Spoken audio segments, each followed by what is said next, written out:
السلام علیکم ناظرین، میں نے اپنی پچھلی رسالۃ الحقوق کی ویڈیو میں امام زین العابدین علیہ السلام کے بتائے ہوئے حقوق کا مختصر تعارف کیا تھا۔ آج ہم حقوق اللہ کے بعد اگلے حقوق کا مطالعہ کریں گے کہ اگلا کون سا حق بیان کیا گیا ہے۔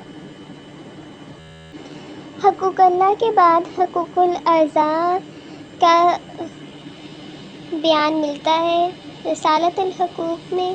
حقوق الاعضاء یعنی اعضاء کے حقوق میں سب سے پہلے آتا ہے جان کا حق۔ مولا امام زین العابدین علیہ السلام فرماتے ہیں کہ تیری جان کا حق یہ ہے کہ تو اسے مکمل طور پر اللہ کی اطاعت میں لگا دو۔ پس تو اپنی زبان کو اس کا حق دو، تیرے کان کو اس کا حق دو،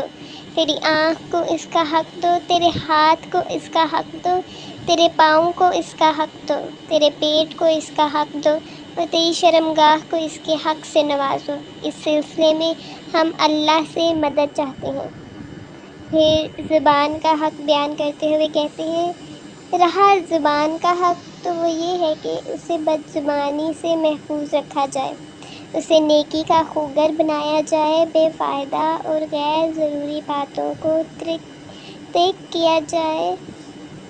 لوگوں کے ساتھ نیکی کی جائے اور ان کے بارے میں اچھی بات کی جائے، اسے ادب سکھائی جائے، جہاں ضرورت نہ ہو اور دین و دنیا کا فائدہ نہ ہو وہاں اس کو لگام دیا جائے، اسے ان قلیل الفائدہ زائد باتوں سے محفوظ رکھا جائے جن سے نقصان کا اندیشہ ہو، جن کا فائدہ کم ہو اور ان پر مضبوط عقلی دلیل نہ ہو۔ عاقل کی عقل اس کے لیے تب باعث زینت ہے جب وہ اپنی زبان کا صحیح استعمال کرے۔ کوئی قدرت اور طاقت نہیں مگر اللہ کے ساتھ۔ پھر کان کا حق بیان کرتے ہوئے امام زین العابدین علیہ السلام فرماتے ہیں، کان کا حق یہ ہے کہ اسے غیبت سننے سے پاک رکھا جائے اور ان چیزوں کو سننے سے محفوظ رکھا جائے جن کو سننا جائز نہیں۔ اسے پاک رکھنے کا طریقہ یہ ہے کہ آپ اسے دل تک رسائی کا راستہ قرار نہ دیں مگر کسی پسندیدہ زبان کے لیے جو تیرے دل میں کوئی اچھائی پیدا کرے یا اسے اخلاق کریمہ کسب کرے، کیونکہ کان بات کو دل تک پہنچانے کا دروازہ ہے۔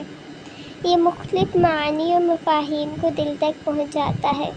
خواہ ان میں اچھائی ہو یا برائی، اور نہیں کوئی قدرت اور طاقت مگر اللہ کے ساتھ۔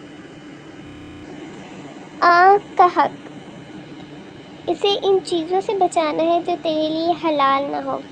نیز اسے ان جگہوں سے دور رکھنا ہے جہاں عبرت کا سامان نہ ہو، ایسی عبرت جو تیری آنکھ کھول دے یا تجھے کسی علم سے آشنا کرے، کیونکہ آنکھ حصول عبرت کا دروازہ ہے۔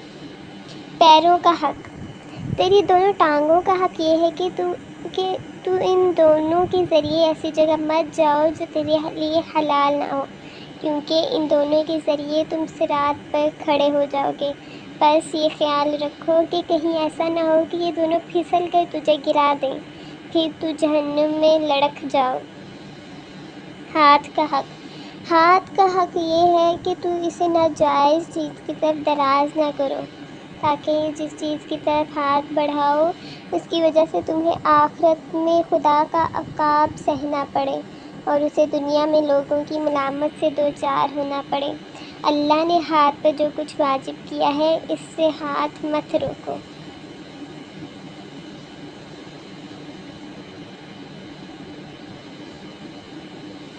بلکہ اس ہاتھ کا احترام برقرار رکھو، اس پر حرام بہت سی چیزوں سے اسے روک کر،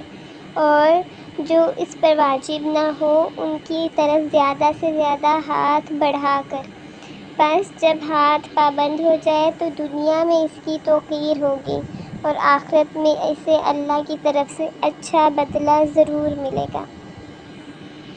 پیٹ کا حق، پیٹ کا حق یہ ہے کہ تو اسے حرام کا ظرف قرار نہ دو، خواہ وہ حرام کم ہو یا زیادہ۔ پیٹ کے معاملے میں حلال امور میں میانہ روی اختیار کرو، اسے تقویت بدن کی حد سے نکال کر رسوائی اور بے عزتی کی حد تک نہ لے جاؤ، کیونکہ وہ شکم پوری جو کھانے والے کو مست اور مدہوش کر دے، عقل کی کمزوری اور بے علمی کا باعث ہے، نیز آدمیت و غیرت کو ختم کرتی ہے۔ شرمگاہ کا حق۔ شرمگاہ کا حق یہ ہے کہ تو اسے زنا سے بچاؤ، تیرے اوپر حرام امور سے اسے محفوظ رکھو اور اسے قابو میں رکھنے کے لیے اپنی نگاہ کو حرام امور سے روکو، کیونکہ یہ سب سے بڑا مددگار ہے، نیز اس کی خواہش کو لگام دو، بھوک اور پیاس کے ذریعے کثرت سے موت کو یاد کر کے نفس کو اللہ سے ڈرا کر۔